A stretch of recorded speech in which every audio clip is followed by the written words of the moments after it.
Le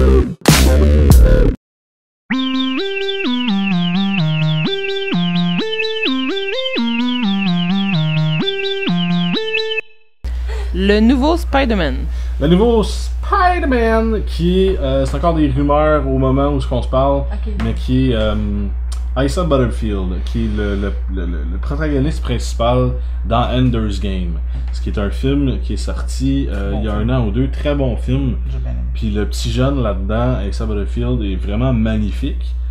Puis il va jouer Spider-Man. En tout cas, c'est lui qui est le runner-up au moment, c'est pas encore confirmé au moment du tournage. Probablement mieux que Tobey Maguire.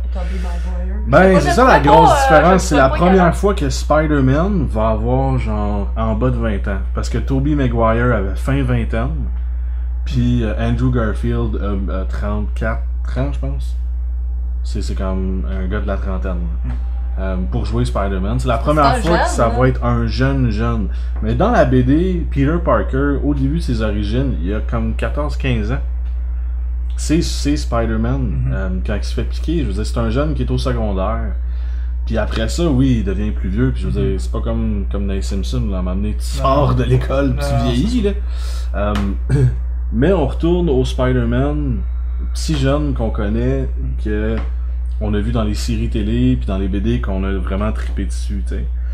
Au lieu d'avoir un Spider-Man qui est comme à l'université, on a un beaucoup plus jeune, fait beaucoup plus humoristique, beaucoup plus whippy, je pourrais dire. Mais c'est quand même bien du fait justement que l'acteur est jeune puis paraît jeune.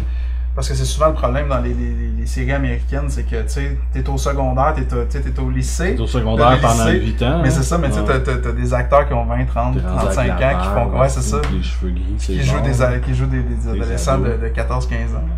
Mais moi, je suis super content de ce choix-là. Puis j'adore justement le fait qu'on ait vers un Spider-Man plus jeune. Parce qu'aussi, il va pouvoir jouer Spider-Man pendant longtemps. Mais là, encore on va pouvoir le voir à l'université, ce gars-là, plus tard dans une couple de films. T'sais. Il va pouvoir suivre au niveau de l'âge à tout le moins. Hein.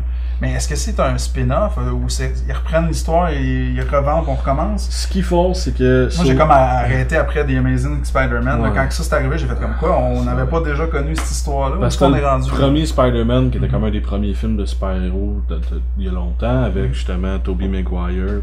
Oh non, c'est ça. C'est comme mon Ben Affleck, ça. Ouais. Puis tu sais, tout le monde dit « Ah, c'était super bon », mais c'est parce qu'on n'avait jamais eu de film de super-héros avant ça, ou presque. C'est pour ça qu'on disait que c'était bon. Mais le film était bien, l'acteur non. L'acteur était mauvais, effectivement. C'est ça, mais le film était bien quand même. Ouais, mais si tu regardes comparativement à ce que les films de super-héros sont maintenant, le film est pas bon. T'sais. Les méchants sont non, c'est basique. C'est ça. C'était de l'entrée de gamme, comme on dit. Il y a beaucoup de chemin qui s'est fait aussi. Mais après ça, il y a eu The Amazing Spider-Man avec Andrew Garfield, puis là, ils sont comme tirés dans le pied, puis Chris, on a pogné un artère, puis on est en train de saigner. on va mourir si on se dépêche pas. Si on se dépêche pas le premier film a été bon, quand même. Ils sont allés vers un Spider-Man plus drôle, puis le deuxième a floppé. Je sais pas si t'as aimé les derniers films de Spider-Man, mais... Je les ai-tu toutes vues, c'est ça? Je sais même pas si je les ai toutes vues, moi non plus. Ça vaut même pas. Il y en a 5 qui sont sortis à date. Moi, j'ai comme décroché, là, c'était fini. C'est ça, j'ai vu un des... je pense en Amazing Spider-Man, je pense que je l'ai vu. C'est quand même mauvais. C'était pas bon. Moi, je suis pas tant fan de Spider-Man, honnêtement. Là, je trouve que c'est... un héros de merde. Mais là, ils s'en vont vers un gars... Ben, à vrai dire, il est quand même assez cool, mais il n'a jamais été bien représenté au cinéma. Puis ils s'en vont vers justement un plus jeune... qui va amener une autre dynamique, surtout à côté de Captain America, Tony Stark puis tout ça. Parce qu'il y a des bonhommes plus vieux, c'est comme le premier super-héros adolescent qu'on va avoir. Attends, ils vont rajouter dans les Avengers? Oui, parce que en ce moment, c'est Sony qui a les droits de Spider-Man. Okay. Puis ils ont demandé à Marvel, voulez-vous qu'on inclue Spider-Man dans votre univers? Okay. Comme ça, on va comme se rattacher à votre popularité. Puis tout le monde va comme oublier qu'on a fait The Amazing Spider-Man avec Andrew Garfield. Ils font comme, ben c'est comme si vous autres vous le faisiez, mais c'est nous en fin de compte.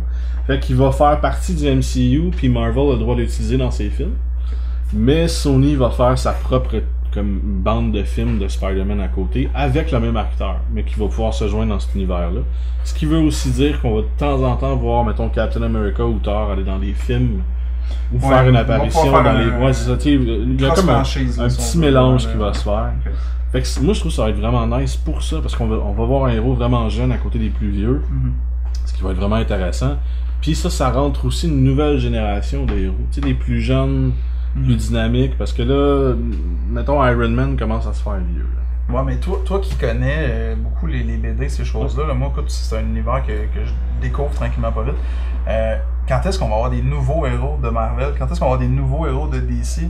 Est-ce qu'on a milqué assez les vieilles franchises pour dire hey, on serait dû pour de la nouveauté, des nouveaux héros? Oui, tu peux aller chercher Nova, Iron Fist, il y a plein de héros vraiment... des héros genre qui sont comme de seconde classe qu'on voit pas souvent, qui pourraient être comme ramenés au... Mais il y en a énormément qu'on peut aller chercher. Tu sais, ça paraît pas, mais tu peux franchement sortir Hulk, puis mettre She-Hulk, puis elle va avoir presque autant de popularité, parce que tout le monde sait presque tout le monde sait qu'il y a une femme Hulk. Puis le concept de base est déjà là. On sait, Hulk, tu n'as pas besoin de l'expliquer. Non, t'as pas obligé de refaire un film sur la She-Hulk. C'est bon, c'est une femme Hulk. Ouais. Ok, c'est cool. Il y a plusieurs héros en arrière de ça, justement, qu'on commence à voir. The Winter Soldier, il n'y a pas personne qui le connaît, mais on commence à les voir à travers les films. Il y a plein de héros en arrière de ça, vraiment cool à aller chercher. Sur ce, on va amener du gâteau. Oh snap! Gâteau de vous amis. Le gâteau s'en vient. Ouais. Puis je me suis... participe pas. Hey chérie! Ouh! Wouh! Ah.